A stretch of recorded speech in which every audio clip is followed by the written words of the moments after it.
as elimination is on the line between Deplete from Beyond and Puolukka. So I'm interested to see what exactly those two teams are going to pull off in this Junkyard, because as we mentioned, this is a time trial dungeon, and Puolukka was almost 5 minutes slower in the time trial time compared to Deplete from Beyond. So we'll see what they pull off here, and we saw already a bunch of wipes in this very specific dungeon before. Yeah, it looks like Puolukka right now is just kind of standing there. So they're doing like more of like a live key strategy where they're waiting for their people to grab the shock bots before mass pulling. Where Deplete from Beyond is running one of the strategies that we saw from a lot of the other top time trial times, where they pull everything, they just get the bots that are incidentally in their way, and then they pull everything into King Gobamac, and basically it's all or nothing right here.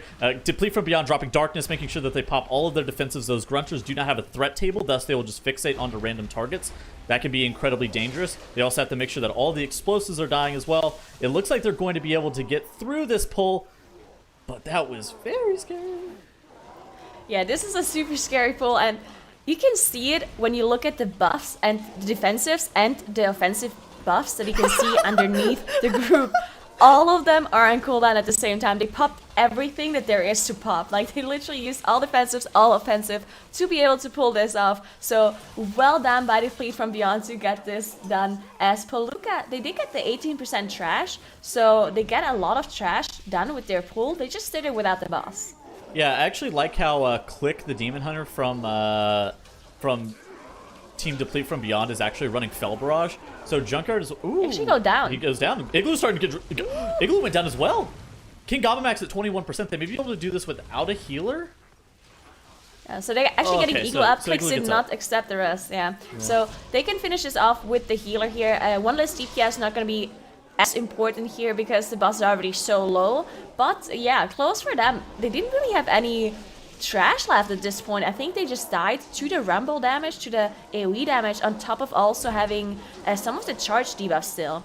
If you soak the charge smash that is getting casted on a tank, it leaves behind a debuff. If you don't actually go close to one of those lightning pillars and activate them, it will leave the debuff on you, doing a lot of ticking damage. And because they don't actually utilize the whole room, because they don't want to pull those bullies, they can't go close to some of the pillars, and therefore they have to out-heal the debuff. And I think it was just a little bit too much damage here for Eagle to heal. Yeah, I mean, it's incredibly scary. Plus, like, if for some reason they do get, like, clipped by a Quaking or something like that, they can just die immediately. Yeah. So Gobamac does end up going down for Deplete from Beyond. You hope that Clicks didn't have one of those shock bots. Oh, Clicks goes down again. Probably grabbing a shock bot, but then getting caught out. Yeah, that's probably what happens. There's a bunch of shock bots that you can take if you have some sort of stealth, or you have a decombat, like a Shadow Melt or something like that. Yeah. But seems like Clicks didn't actually manage to pull it off properly. You see the Shadow Melt was used, but maybe was used too late or in the wrong position. So unfortunately, they are not getting that Shockbot back. Yeah, and something that I was actually talking about before is actually like how Clicks is running that Fell Barrage on that Demon Hunter, because in this dungeon, most of your damage will end up actually coming from the Shockbot, especially as a Demon Hunter with triple Furious Gaze. So they end up running Bloody Enemy plus Fell Barrage, and then using just the Fell Barrage damage to be able to instantly delete all the trash, and then they let the Shockbots carry them on a single target. But if Clicks doesn't have a Shockbot, that strategy is just a little bit worse. So yeah, most definitely, especially because a lot of those, a lot of the strategies around Junkyard also involve some sort of haste corruption. Exactly. Because the Shockbot does do more damage. It does proc more the more haste you have. It actually scales with it. And that's why a lot of those groups are really like going around that whole haste corruption gear set to increase the Shockbot's damage. Dr. J unfortunately going down here for Deplete from Beyond. They don't have a battle rest and they are in boss combat, so they have to finish off this boss fight with only 2 DPS, or they have to try to reset it somehow, as they had a pretty difficult pull. Okay, so they're gonna reset the boss. You can actually see that what is that? The repair robot. I don't even know what it actually is called anymore. The repair robot actually ended up full healing that crawler there with his repair cast. The mechanic, that's what his name is. The mechanic ends up full healing the crawler there. And so they end up having to reset the boss. Dr. J ends up releasing.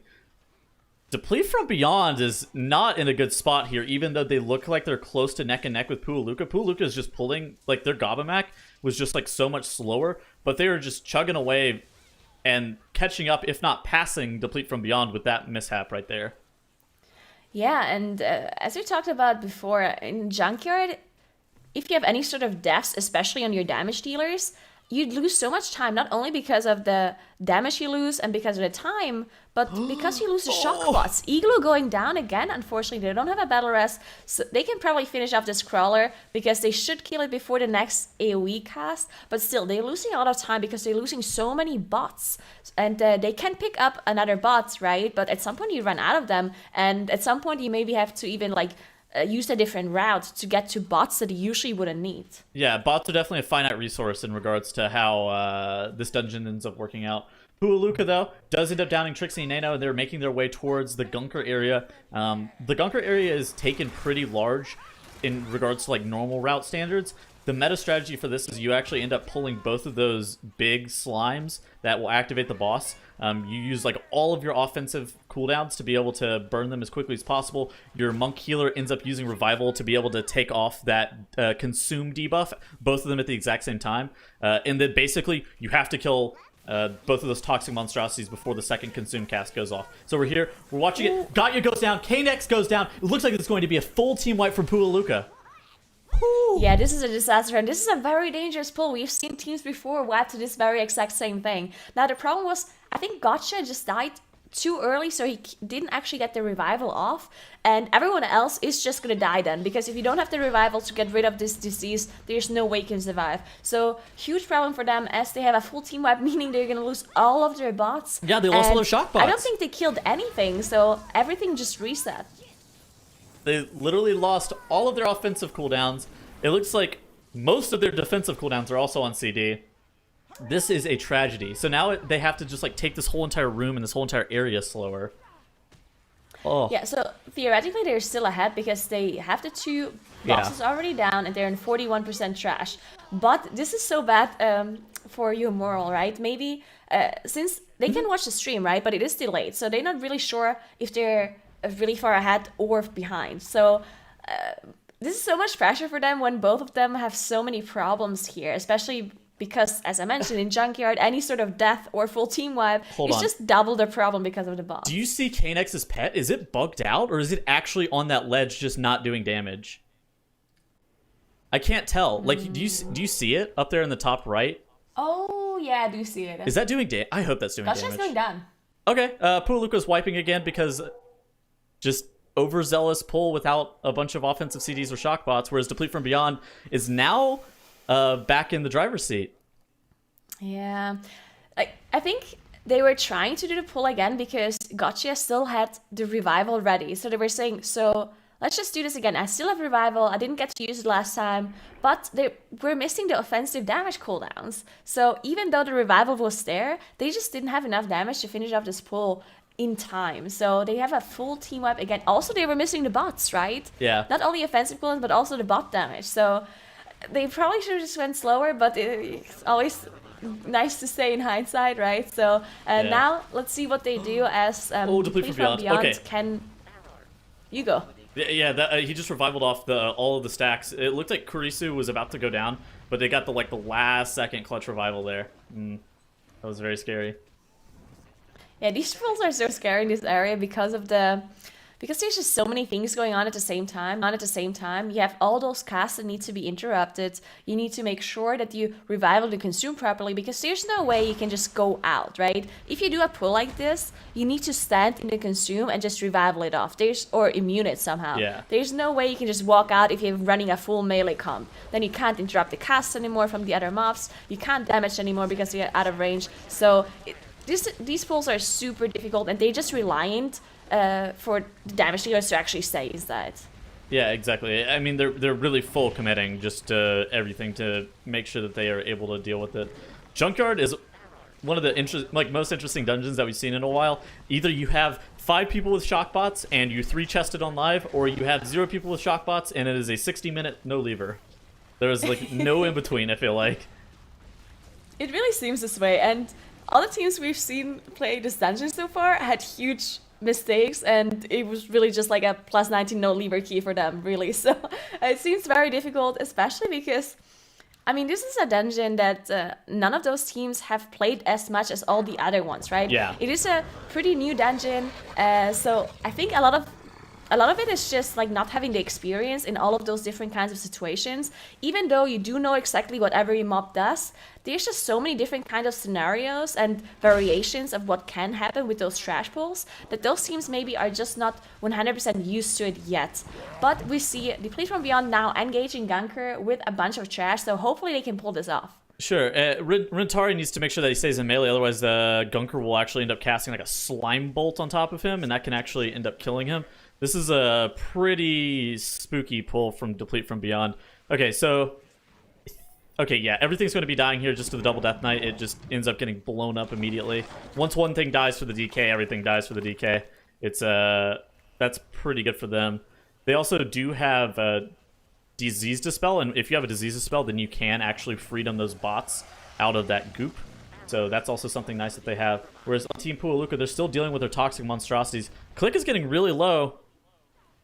Oof. I think, like, okay, so this pull is so dangerous. Gotcha going down. They do have a battle rat, so they can get him back up immediately. But the big problem with this kind of pull that Deplete from Beyond was showing here, with all the trash being pulled on top of the boss, is not only that all this trash is huge amounts of AoE damage and needs huge amounts of control, but you also have Quaking, which makes this boss so much more difficult, actually, because you can get really bad timings where Quaking overlaps with a toxic wave from the boss or something like that, and then you need to spread out, but you also want to stand inside the cleansing bot at the same time. And since you're full melee group, you can't really use different ones. See, there we saw the Quaking as well, where they had to spread out, so you can get very bad RNG and very bad timings with the Quaking. Yeah, in addition to that, sometimes those squirt bots can get gooped as well, even if the goop is being dropped in, like, directly on top of them. So you kind of have to be scared if that goop is getting dropped out of Gunker, like, directly on top of the bot. You just have to be really aware and make sure that you're moving away.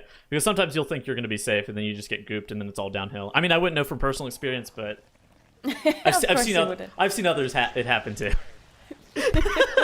Not me. Sure, Tuttle, sure. Anyway, Deplete from Beyond actually downing Gunker. They do have their Bloodlust available, but I assume they want to save it for the last boss. Now, usually they would be a lot faster. It is already almost 13 minutes into the dungeon here for Deplete from Beyond, so definitely going to be slower than their time trials time here. And we will also see what exactly they're going to do with the rest of the routing.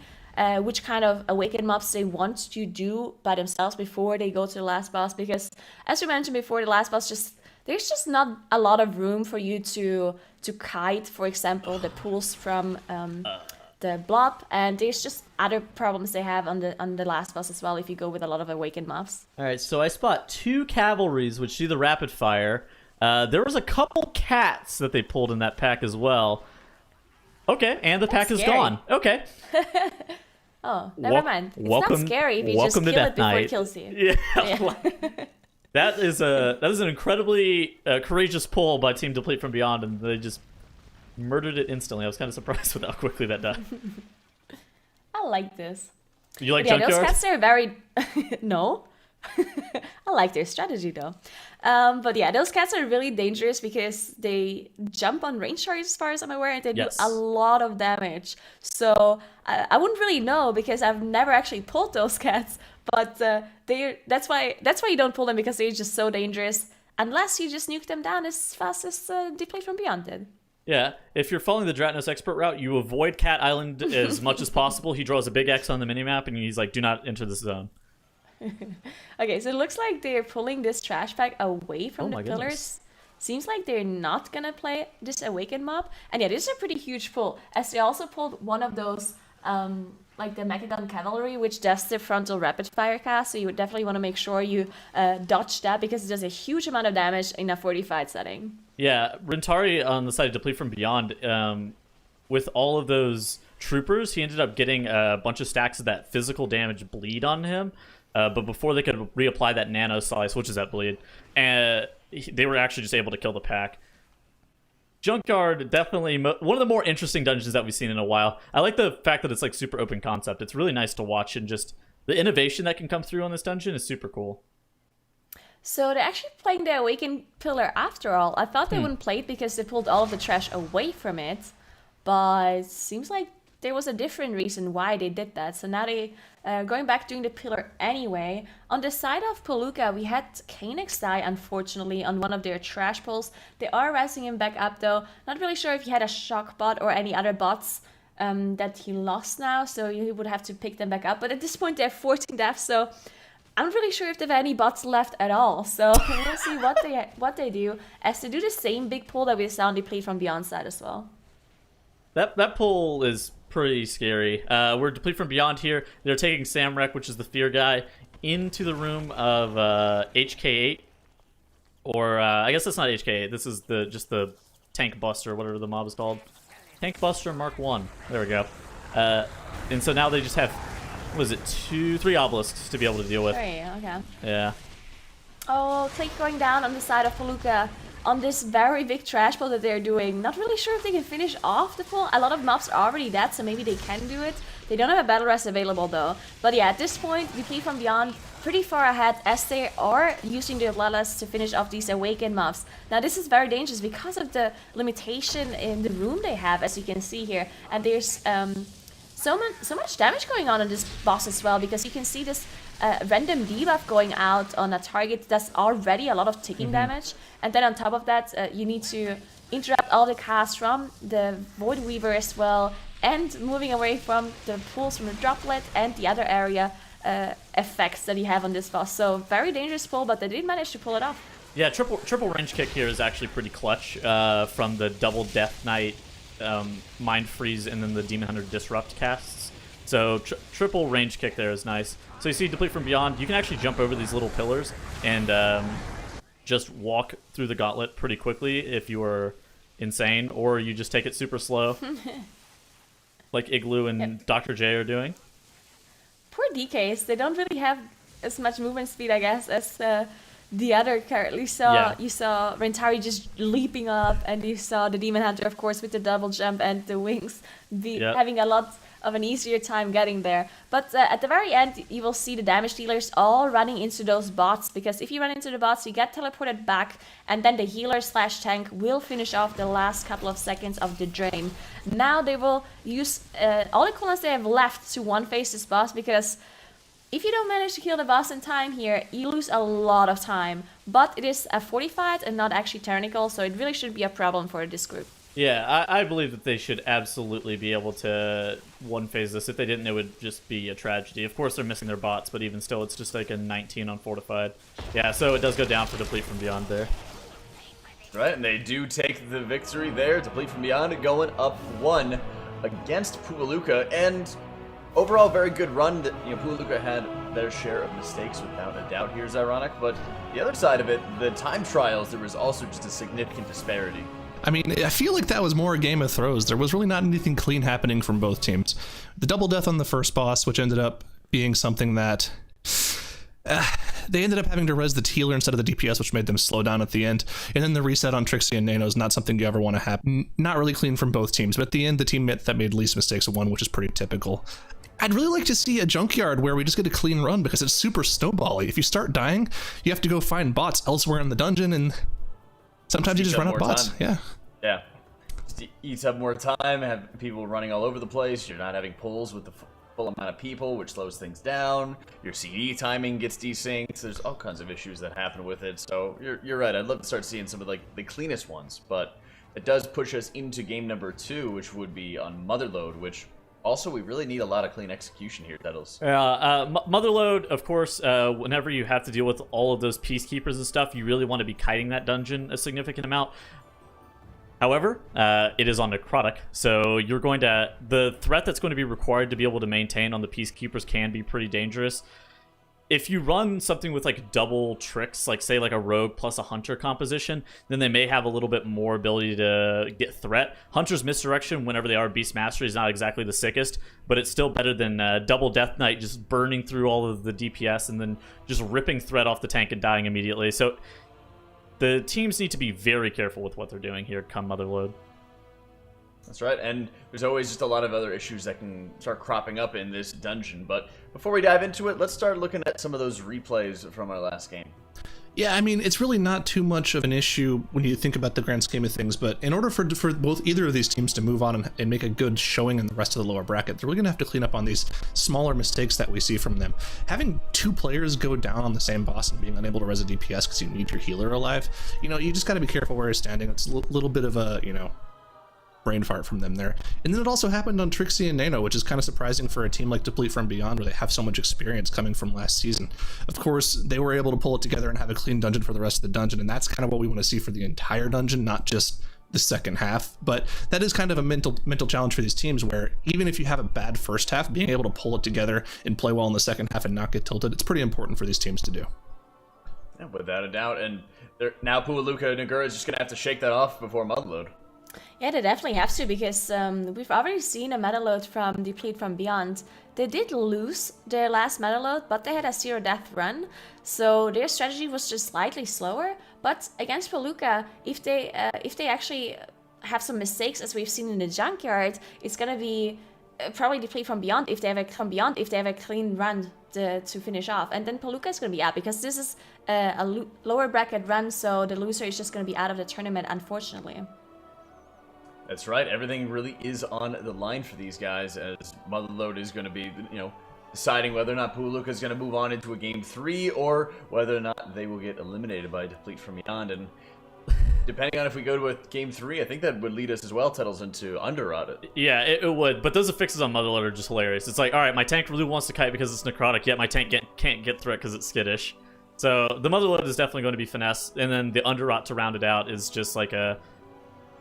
Honestly, Quaking is a pretty good affix since they've recently changed it, so both of the teams doing the Underrot, it really should just be super straightforward if Puolukka is able to take the ML. Yeah, and at this point, it also will look at which dungeons Puolukka has been training for and practicing for the most. I mean, as you mentioned, we've seen how important it is for tanks to be able just to get aggro, make sure they maintain it, but we've also seen a number of Holy Paladins thus far. It's ironic just to be able to start bopping the Unholy DKs to make sure that they're not getting threat over the warriors. Yeah, and on top of that, since it is that MOTHERLOAD and the way the obelisks are positioned, you can actually use the obelisks to get through the rest of the dungeon. So you don't really need to be a Night Elf, which is kind of the major downfall of running a Holy Paladin. Holy Paladin's a great dungeon healing spec, aside from that one problem that you can't be a Night Elf and have Shadow Meld. So if you can play around that, it's generally a pretty good option to have. That's right, and we've seen a number of times where just the large, ridiculous pulls, what was like 30-40% of trash at the very beginning of the dungeon titles we saw previously. If you get that successfully, it just gives you so much more room to work with. Yes, me and my 6 Peacekeeper pull. I also do wonder if the tank is going to be running Strength of the Warden Major, and then the Holy Pally maybe running Formless Void.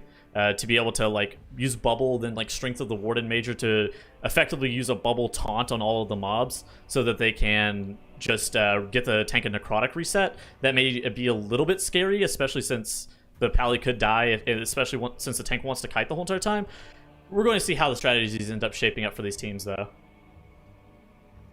That's right, as this is going to be, you know, a lot on the line for Puolukka, and we've seen how important it is for them to continuously be competing in the tournament. I liked Puolukka's strategy in Junkyard. Like, if they didn't have those issues in the Gunker area, I felt like just their general strategy for how they were doing the dungeon is significantly quicker than that 1924 that they put up in time trial. So that makes me wonder if they just had major issues inside of their time trial run, and that's why their time trial is so slow. Well, presumably they weren't the ones who banned the siege, so they probably banned the shrine. So, like you mentioned, they probably have some sort of correction there that they knew they could be doing much better, don't you think? Yeah, I definitely do agree with that. Derek, I really do. Yeah, Thanks, Settles. Yes. Appreciate it, man. Yes, they definitely got back in their lab. Yes. Oh, no. I was looking at a screenshot about Dr. J not pressing army on HK8. Sorry. Oh, no. Got distracted. Somebody's just Someone's ratting their teammates I was gonna say. Somebody's ratting somebody out. I got distracted for a Dr. second. J. Well, you don't want to meet Dr. J in J Crest Manor, because there's going to be problems left and right. Army's not that important for damage anyway, right? As my good friend Luxos would say, yes, it is very important. It's a pretty long channel. I don't think you want to cast that. Right? Yeah, I agree. Yeah. and timings, and making sure you can absolutely obliterate one pull every single time. I mean, Unholy DK is only the best AoEer that we've got in the MDI so far. Come on, Negro. Their other niche is burst single target DPS with Army of the Dead, but yeah, no, Army's not that big of a deal. I agree. I concur. Yes. Oh my goodness. Well, we're getting everybody ready. They're getting the last of the ready checks to go. And here it is. MOTHERLOAD game number 2 between Deplete from Beyond and Puolukka. If Puolukka drops this, they are eliminated from the tournament. So we actually see the Paladin again from Deplete from Beyond, Igloo on the Holy Paladin. So we saw them do this dungeon already earlier, as I mentioned before. I very highly doubt that they changed up their strategy a lot in between the last time they played this dungeon and now. So we'll probably see a very similar strat. We haven't seen Puolukka play it, and it looks already very different from the start, as they're playing the Awakened mob and Deplete from Beyond is doing their first big pull. Yeah, so Puolukka doing something similar to what you would do in like a live key, where Urgroth's Breaker of Heroes gets pulled by himself. I actually don't think he's very scary on Mogul Razdunk because normally his Spirit Breaker casts line up with the Gatling gun, so your tank is actually kind of chilling. But it can be rough in terms of single target damage, like you lose a lot whenever the Dark Furies cast. So Puolukka deciding to play that, whereas Deplete from Beyond gets their massive 6 Peacekeeper pull going in. Rentari ends up using his Dwarf Racial to cleanse all the Necrotic stacks while he's just continuing to try to generate threat. I checked, he is in fact playing Strength of the Warden Major, so that will help him with Skittish as well. Yeah, so we saw a bunch of defensives come out here as well. We saw the Bubble, we saw the Blessing of Protection, we saw the Dwarf Racial, as you mentioned, come out. So interesting to see that they committed so many defensives, but not Bloodlust. So we'll see what they use Bloodlust for. We see Dr. J doing some stealthy rogue shenanigans with Tricks of the Trade, I assume, pulling some mobs together. Looks like another very big pull here. While on the side of Puolukka, they just now started doing their big pull after dealing with the Awakened mob. Yeah, I wonder where they're going to press Bloodlust. Like, I kind of think that it may end up being with some trash on top of Coin-Operated Crowd Pummeler, because Rentari would end up getting super high on Necrotic there, and that can be pretty dangerous if they don't end up blowing up the trash with Bloodlust. But that's a good point. Puolukka is going down. Click ends up dying, got you Sinky, and then K-Nex and Frush will end up following probably soon. Oh, that's such a big time loss, because look at the Peacekeepers. They lose all the count for the There were 5 Peacekeepers and they were too. all super low HP. Oh no, this is a big time loss for them. They also committed their Bloodlust. So they committed all of their offensive cooldown. And they almost did it as well, but the Peacekeepers were just at like 20% HP and then getting a reset. That's a disaster for them. Yeah, because they also... Okay, so the mech jockeys, you'll get the 4 count if you tag them before they end up piloting the Peacekeeper. So the Peacekeepers are really efficient count-wise because of that. But then they just reset, so they lose all the count that they would have gained from the jockeys. That's so rough. Alright, so Deplete from Beyond, though, all somber news aside, has actually pulled Coin-Operated Crowd Pummeler here.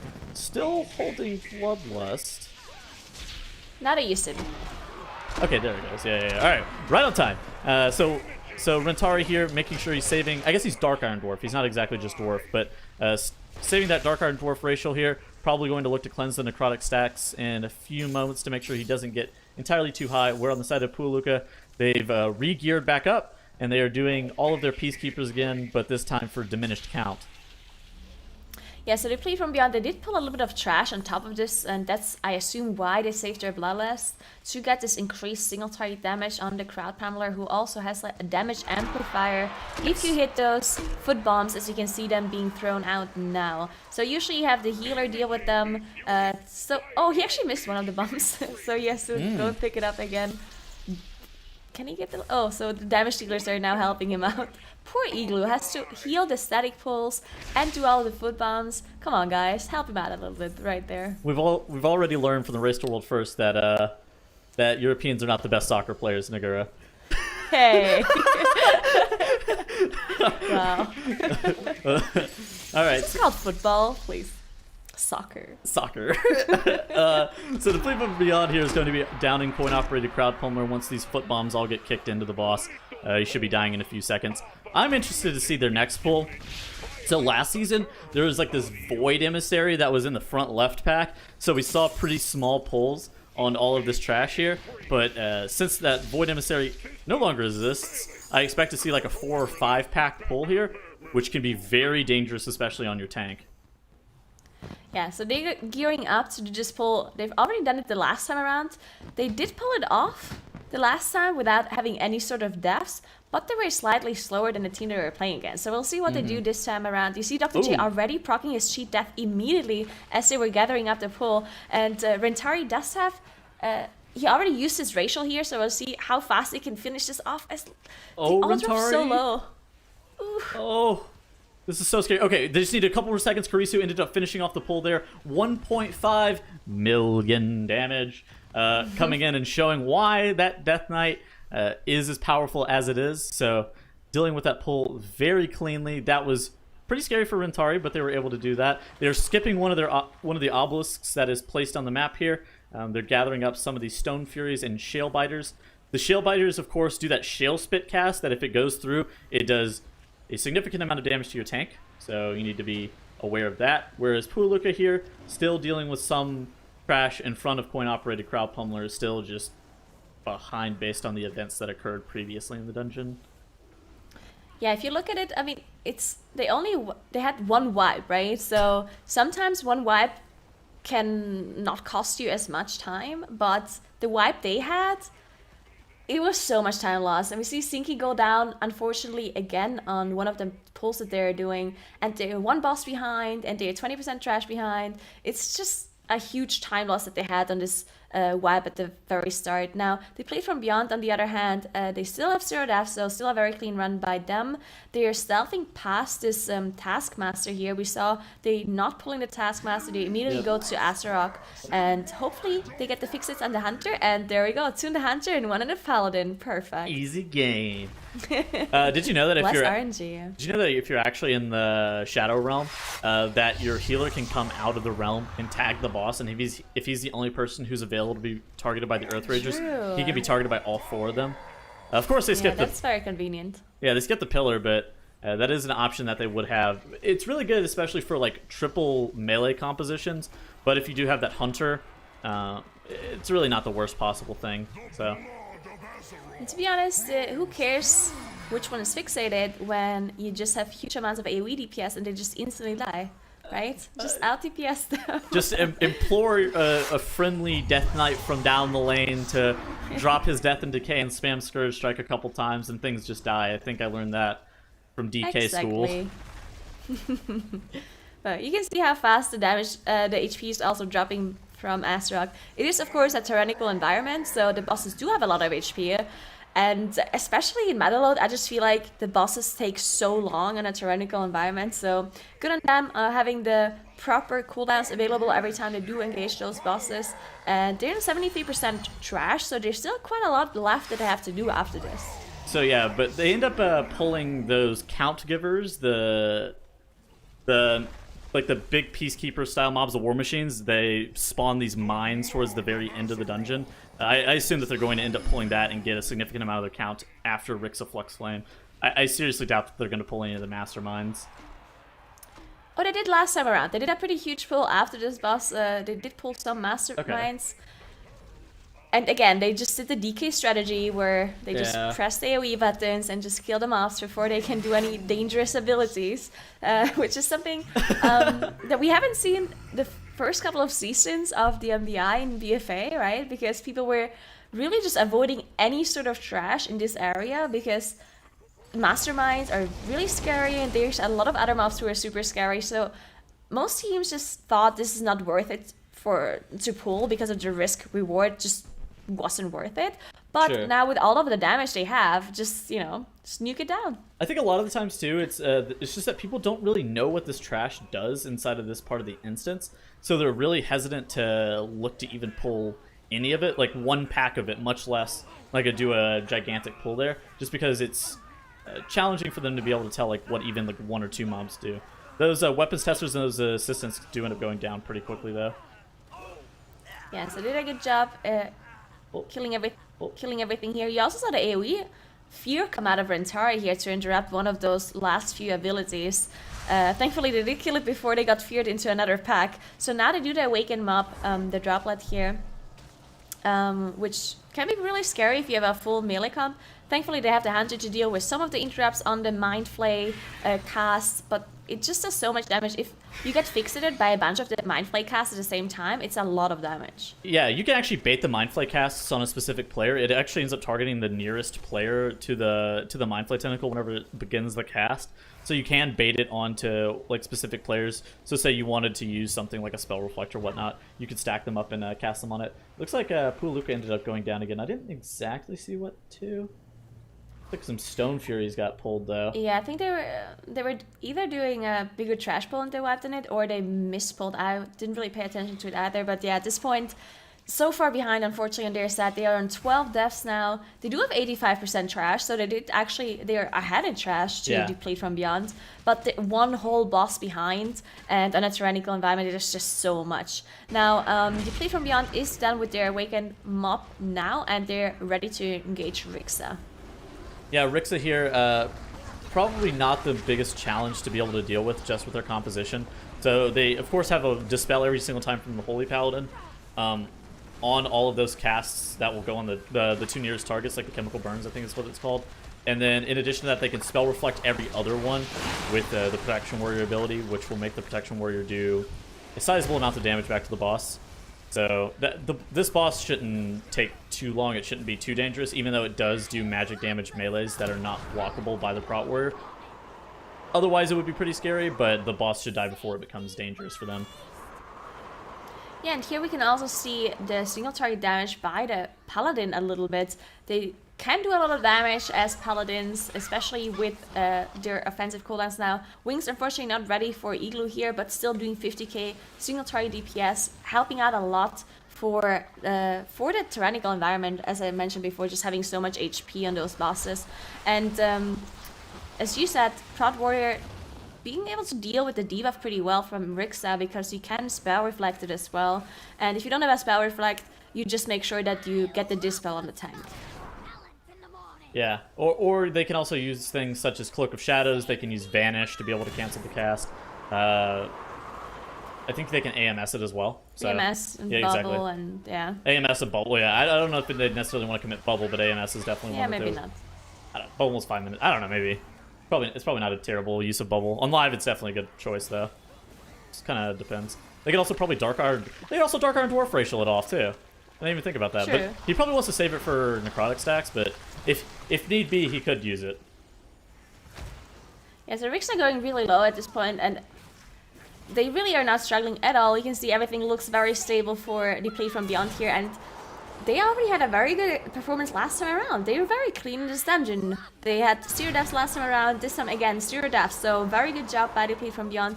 Maybe they can beat their last time that they had. I mean, they did lose last time, so we didn't actually see the whole time, but it was approximately around 18 minutes. MOTHERLOAD run by them, so we'll see how they do this time around. On the other hand, Puolukka is getting lower on Astaroth, so I mean, there's still a chance, I guess. Sure.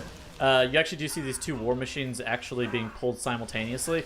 They pull them like staggered enough, so basically your tank can only have one charged shot debuff on him at a time. So they have to make sure that they pull these war machines staggered enough to where that he can actually be able to tank them. Otherwise, it would go on just like some random melee DPS. And Dr. J actually ends up getting targeted by that charged shot. You saw him drop super low and end up proccing his cheap death there because that debuff is unique and you can't have two of them at once. So exactly when I was saying that they did a good job, J cheats because of it. Nice jinx. I mean, that's actually really hard to be able to sync up well. So I was impressed that they were able to do it even. That takes a lot of practice. Alright, so they have to finish off this mob here, then they can actually go inside the portal. As you can see, they're pulling their Awakened mob all the way up to the last boss, getting out of the portal there. I actually like the strategy that we saw last time around, where they were not using this pillar. They used to they went into the other realm that they from the droplet, went all the way to the last boss, pulled the boss with the rogue, and it pulls everyone out of the realm, and then they just played the Awakened mob with the last boss. I like that strategy a lot, but they probably know from Beyond. Yeah, they're so far ahead. I mean, yeah, they might as well just play it and have the lesser risk.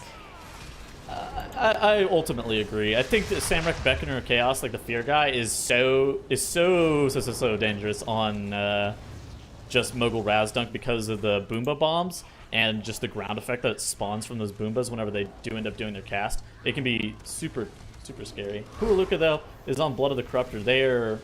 They would require a miracle for them to be able to catch up. Yeah. So Deplete from Beyond is engaging the last boss. They have to deal with 2 Awaken mobs here. One of them is Void Weaver, so they want to make sure they interrupt the abilities as much as they possibly can. They do have 2 melee interrupts plus tank and the hunter, so they should be fine. And then on top of that, they also have the tank buster. They actually got hit by some of the AoE abilities here. They want to be careful about that. Kuri also getting hit by the Void Weaver cast, but because it didn't get interrupted.